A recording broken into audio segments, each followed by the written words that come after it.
ஆதி என்னும் பராபரையே, அன்பான மனோன்மணியே, ஜோதி என்னும் பஞ்சகத்தாலே, சொற்பெரிய கரிமுகனே, தீர்த்து நீக்கும் கந்தவளே, திருத்துகின்ற குருநாதர்களே, 18 சித்தர்களே, பண்பான பரமசிவமே, ஓதியே ஜோதிடங்கள் உரைப்பதற்கு நாதவந்து வடிவாக நல்ல துணை ஆவீரே. உலகில் உள்ள தமிழ் பேசும் அனைத்து நாள் உள்ளங்களுக்கும் மற்றும் ஜோதிட சார்ந்தவர்களுக்கும் மூத்தோர்களுக்கும் ஆர்வலர்களுக்கும் மற்றும் இந்த காணொலியை காணும் உங்களுக்கும் ஆஸ்ட்ரோராஜின் இனிய நல்வணக்கங்கள். ஜோதிடம், ஆன்மீகம், வாழ்வியல், மருத்துவம் என்ற 4 தலைப்புகளில் தொடர் காணொலிகளாக கொடுத்து வருகிறோம். அந்த வகையில் இன்று மேலும் ஒரு பதிவு, கலப்பு திருமணம், இனம் விட்டு இனம் மாறிய, ஜாதி விட்டு ஜாதி மாறிய, மதம் விட்டு மதம் மாறிய மற்றும் நாடு விட்டு நாடு கடந்த காதலை அடையாளம் காட்டக்கூடிய தன்மையுள்ள பதிவுகளே இந்த பதிவுகள்.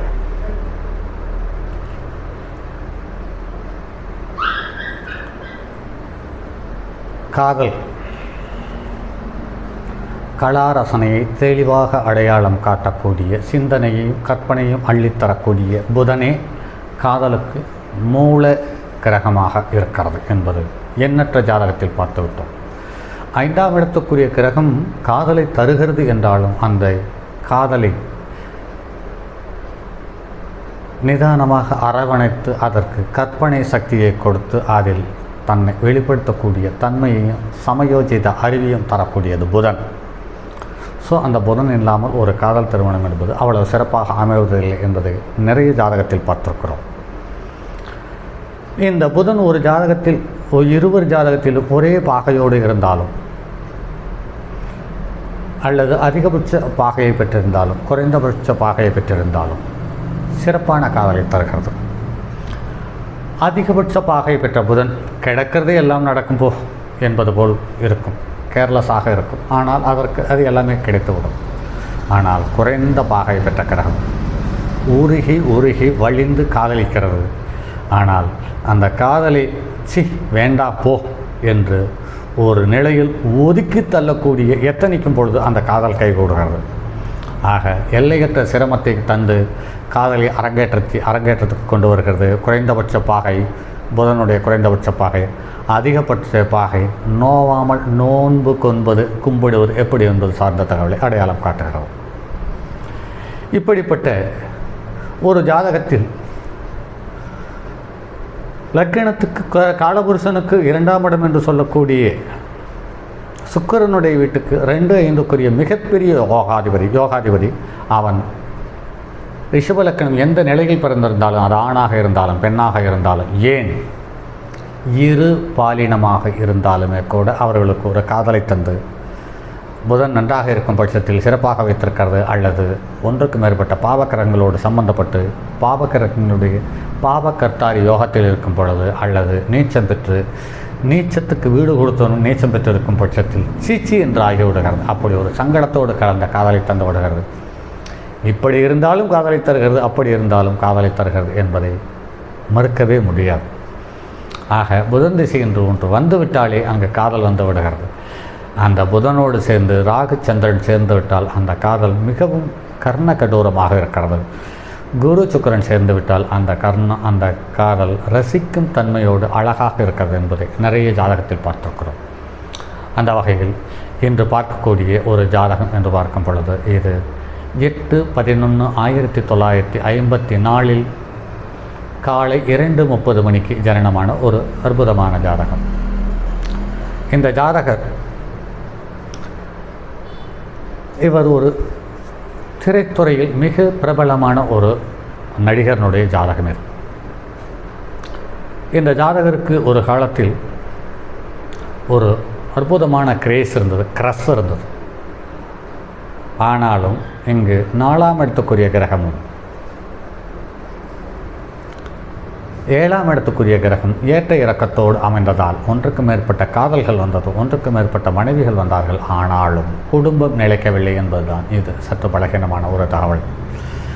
காலபுருஷனுக்கு 5ஆம் இடமான சூரியனுடைய வீடு லக்னமாக அமைந்தது என்பது சாலச் சிறந்தது. அதே சமயத்தில் லக்ன புள்ளியும் உத்தர நட்சத்திரம் 1ஆம் பாதத்தில் 26.56 பாகையில் இருக்கிறது. அதாவது உச்சம் பெற்ற அல்லது உச்சபட்ச அதிக பாகையில் இருப்பது லக்ன புள்ளி என்பது மாற்றுக்கருத்தில்லை. சூரியன் விசாக நட்சத்திரம் 1ஆம் பாதத்தில் 21.48 பாகையில் இருக்கிறது. சந்திரன் உத்திரட்டாதி 13.10 பாகையில் இருக்கிறது. செவ்வாய் திருவோண நட்சத்திரம் 3ஆம் பாதத்தில் அமர்ந்து 18.25 பாகையில் இருக்கிறது. புதன் வக்கரம் பெற்று சித்திரை நட்சத்திரம் 4ஆம் பாதத்தில் அமர்ந்து 5.47 பாகை பெற்றிருக்கிறது. குரு பூஷ நட்சத்திரம் 2ஆம் பாதத்தில் அமர்ந்து 6.41 பாகை பெற்றிருக்கிறது. சுக்கிரன் வக்கரம் அனுச நட்சத்திரம் 1 பாதத்தில் அமர்ந்து 3.3 பாகை பெற்றிருக்கிறது. சனி சுவாதி நட்சத்திரம் 4ஆம் பாதத்தில் அமர்ந்து 19.18 பாகையில் இருக்கிறது. ராகு போராட நட்சத்திரம் 1 பாதத்தில் அமர்ந்து 15.10 பாகை பெற்றிருக்கிறது. கேது திருவாதிரை நட்சத்திரம் 3ஆம் பாதத்தில் அமர்ந்து 15.10 பாகை பெற்றிருக்கிறது.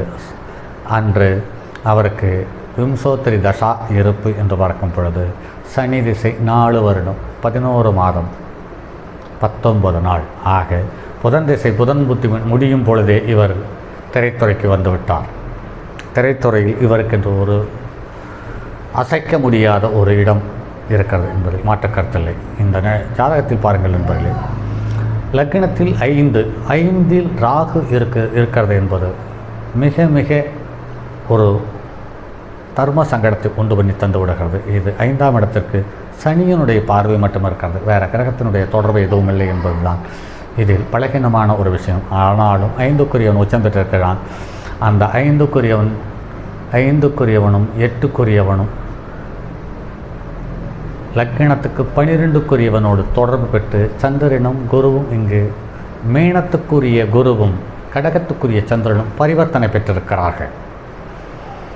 இந்த பரிவர்த்தனை யோகம் இவருக்கு ஒரு யோகத்தை தந்தாலுமே கூட 8ஆம் இடத்துக்காரனும் 12ஆம் இடத்துக்காரனும் பரிவர்த்தனை யோகம் என்பதால் இவருக்கு சந்தோஷம் என்பதை தவிர அல்லது தனக்கென்று சுயநலம் என்பதை தவிர வேறு எதையும் இவர் அதீத ஈடுபாட்டோடு கவனிக்கவில்லை என்பதுதான், அல்லது கவனிக்க கிரகங்கள் மறுத்துவிட்டது அல்லது அனுமதி கொடுக்க மறுத்துவிட்டது என்பதுதான் யதார்த்தமான உண்மை. ஒரு ஜோதிடன் நவகிரகங்களினுடைய தன்மையை மட்டும் உணர்ந்து அந்த நவகிரகங்களினுடைய தன்மையோடு இருக்கக்கூடிய ஒரு பொருள்தான் மனிதன் என்ற கண்ணோட்டத்தில் பார்க்கும் பொழுது இது நிறைய விஷயங்களை நமக்கு அள்ளி தந்து கொண்டிருக்கும். ஆனால் ஒரு மனிதன் என்று பார்க்கும் பொழுது அந்த மனிதனை மனதில் வைத்துக்கொண்டு ஒரு நவகிரகங்களை பார்ப்போமானால் அந்த நவகிரகங்களை விட அந்த மனிதன் நம்மை ஆக்கிரமிக்கும் பொழுது நம்மளுடைய தகவல்கள் நிறைய இடத்தில் தோற்று போகிறது அல்லது பலமிழந்து போகிறது. அதனால் தான் ஜோதிடம் இல்லை என்ற ஒரு 2ஆம் பட்ச கருத்துக்கள் நிலவுவதை கூட நடைமுறைகள் பார்க்கிறோம். பாருங்கள் நண்பர்களே, லக்னாதிபதியினுடைய நட்சத்திரத்தை பெற்றது, இது சாலச்சிறந்த விஷயம். ஆனால் சூரியன் லக்னாதிபதி விசாக நட்சத்திரத்தில் துலா ராசியிலிருந்து பலகீனமாகிறார். சந்திரன் உத்திரட்டாதி நட்சத்திரத்திலிருந்து சனியனுடைய நட்சத்திரத்திலிருந்து பலமாகிறார். சூரியன் பலமிழக்கிறார், சனி பலமாகிறார். ஏனென்று கேட்டால் சனி உச்சம் பெறுகிறது. அதே சமயத்தில் புதன் சித்திரை நட்சத்திரம் 4ஆம் பாதத்தில் செவ்வாயினுடைய நட்சத்திரத்திலிருந்து செவ்வாய் 6ஆம் இடத்துக்கு மறைந்து போனாலும் உச்சம் பெற்றிருக்கிறார் என்பதை இங்கு கருத்தில் கொள்ள வேண்டியதாக இருக்கிறது. அடுத்தது செவ்வாய் திருவோண நட்சத்திரம் லக்னத்துக்கு 12க்குரியவனுடைய நட்சத்திரம் பெற்று பலகீனத்தை அதிகம் கொடுத்தது. அடுத்தது சுக்கிரன் அனுச நட்சத்திரம், சுக்கிரனுக்கு வீடு கொடுத்த செவ்வாய் உச்சம், சுக்கிரனுக்கு நட்சத்திரத்தை கொடுத்த கிரகமும் சனி உச்சம். ஆக வாழ்க்கையில் பொருளாதாரமும் பெண்களும் இவருடைய வாழ்க்கையில் அதிக பங்கு எடுத்துக்கொண்டனர் என்பதை நடைமுறையில் பார்க்க முடிகிறது. அடுத்து சனி லக்னத்துக்கு 3ஆம் இடத்திலிருந்து 3, 6, 10, 11ஆம் இடங்களில் சனி நிற்பது, உபஜயஸ்தானங்களில் சனி நிற்பது என்பது சொல்லப்படுகிறது. 3ஆம் இடத்தில் சனி உச்சம் பெறுவதால் இவர் காற்று ராசியில் உச்சம் பெறுவதால் இவர் திரைத்துறையில் இவருக்கென்று ஒரு தனி முத்திரை பதித்தவராக இருக்கிறார். அதே சமயத்தில் காதலிலும் இவருக்கென்று ஒரு தனி முத்திரை இருக்கிறது. பெண்களுடைய உறவு என்று பார்க்கும் பொழுது இவருக்கென்று ஒரு தனி முத்திரை இருக்கிறது என்பது மற்ற கருத்தில்லை. ஆக இவர் ஒன்றுக்கு மேற்பட்ட திருமணங்கள் செய்தாலும் லக்னத்துக்கு 5க்குரியவன் 12க்கு போனதால் ஆண் வாரிசு இல்லாமல் போனது. அதே சமயத்தில் 5இல் ராகு இருப்பதால் 5க்குரியவன் சனஸ்தானத்துக்கு 8க்கு போனதனால் இவர் நிறைய அவமானங்களையும் சங்கடங்களையும் சந்தித்து மேலே வந்திருக்கிறார் என்பதுதான் இங்கு கூடுதல் தகவல். அதே சமயத்தில் இங்கேயும் பாருங்கள் நண்பர்களே, இந்த ஜாதகத்திலேயும் சுக்கிரன் என்று சொல்லக்கூடிய ஒரு கிரகத்துக்கு மட்டும்தான் முன்னும் பின்னும் கிரகம் இருக்கிறதை ஒழிய இந்த சுக்கிரன் ராகுவோடு சம்பந்தப்பட்டு ராகு அடுத்து சுக்கிரனை தொடுகிறது என்பதுதான் சின்ன சின்ன அவமானங்களையும் கொடுத்து கொண்டே இருக்கிறது என்பதை இங்கு கருத்தில் கொள்ள வேண்டியதாக இருக்கிறது. அடுத்து இவருடைய ஜாதகத்தில் உச்சம் பெற்ற கிரகம் என்று பார்க்கும் பொழுது சனி உச்சம் பெற்றிருக்கிறார், குரு உச்சம் பெற்றிருக்கிறார், செவ்வாய் உச்சம் பெற்றிருக்கிறார். நீச்சம் என்று பார்க்கும் பொழுது சூரியன் நீச்சம் பெற்றிருக்கிறார். வக்ரம் என்று பார்க்கும் பொழுது புதனும் சுக்கிரனும் இரு கிரகம் வக்ரம் பெறுகிறது தான் இங்கு பலகீனமான விஷயம். ஏனென்று கேட்டால் லக்னத்துக்கு 2-11 வக்ரம் பெறுவது சாலச்சிறந்த விஷயம். அவன் நீச்ச கிரகத்தோடு சேர்ந்தது பலகீனமான விஷயம். அதே சமயத்தில் சுக்கிரன் வக்ரம் பெற்றிருக்கிறது சாலச்சிறந்த விஷயம். அதே சமயத்தில் சுக்கிரனுக்கு வீடு கொடுத்தவன் லக்னத்துக்கு 6இல் மறைந்து போனது, லக்னத்துக்கு 3இல் சுக்கிரனுக்கு வீடு கொடுத்த கிரகம் சுக்கிரனுக்கு 3இல் மறைந்து மாரகஸ்தானத்தில் இருந்ததால் நிறைய பலகீனங்களையும் சங்கடங்களையும் இவருக்கு இதுவரை அள்ளி தந்து கொண்டிருக்கிறது என்பது மாற்று கருத்திருக்க முடியாது. ஆக ஒரு கிரகங்கள் நின்ற நிலை சார்ந்த தகவலையும் நின்ற வீட்டு சார்ந்த தகவலையும் கலந்து ஒரு பலனளிக்கிறது என்பதுதான் இங்கு கூடுதலான விஷயம். ஆக எது எப்படி இருந்தாலுமே கூட ஒவ்வொரு ஜாதகத்திலும் ஒவ்வொரு கிரகங்கள் தனக்கென்று ஒரு தனி முத்திரையை பதித்து அந்த முத்திரைக்கான நிகழ்வுகளை தெளிவாக நடத்தி கொண்டிருக்கிறது என்பதுதான் அனுபவம் சார்ந்த ஒரு தகவல். சரி நண்பர்களே, மற்றும் அடுத்தது ஒரு பதிவில் சந்திப்போம். அதுவரை உங்களிடமிருந்து விடைபெறுவது உங்கள் அன்பு நண்பன் எம் ராஜரத்தினம். இந்த பதிவுகள் அனைத்தும் ஒருவரை சுட்டிக்காட்டுவதாகவோ அல்லது விமர்சனம் செய்வதற்காகவோ இல்லை என்பதை கருத்தில் கொண்டு இந்த காணொளிகளை பாருங்கள். இந்த காணொளிகள் எல்லாமே கிரகங்களுடைய கதிரலைகள் இல்லாமல் மனிதனுடைய வாழ்க்கை இல்லை என்பதற்கான சாட்சியாக அத்தாட்சியாகத்தான் இந்த காணொளிகள் உங்களுக்கு தரப்படுகிறது. இது மட்டும் இல்லாமல் ஒவ்வொரு கிரகங்களும் எவ்வாறு செயல்படுகிறது என்பது சார்ந்த தகவலை அடையாளம் தெரிந்து கொள்வதற்காகத்தான் இந்த காணொளி. அதே சமயத்தில் இந்த காணொளிகளை பார்க்கும் நண்பர்கள் ஓரிரு மாதங்கள் என்னை பின்தொடர்ந்து உங்களால் வர முடியும் பட்சத்தில் நீங்கள் கண்ணில் பார்த்த ஜாதகம் உடனே இந்த ஜாதகம் கலப்பு திருமணமா, காதல் திருமணமா, ஒன்றுக்கு மேற்பட்ட திருமணமா, இல்லை இயல்பான ஒரே ஒரு திருமணத்தோடு ஏக கலத்தரத்தோடு அல்லது ஏக கணவனோடு ஏக மனைவியோடு வாழ்ந்து முடிக்கக்கூடிய தகுதி இருக்கிறதா இல்லையா என்பதை தெளிவாக உங்களுக்கு நவகிரகங்கள் அடையாளம் காட்டிவிடும் என்பதில் மாற்று கருத்திருக்க முடியாது. சரி நண்பர்களே, மற்றும் அடுத்ததொரு பதிவில் சந்திப்போம்.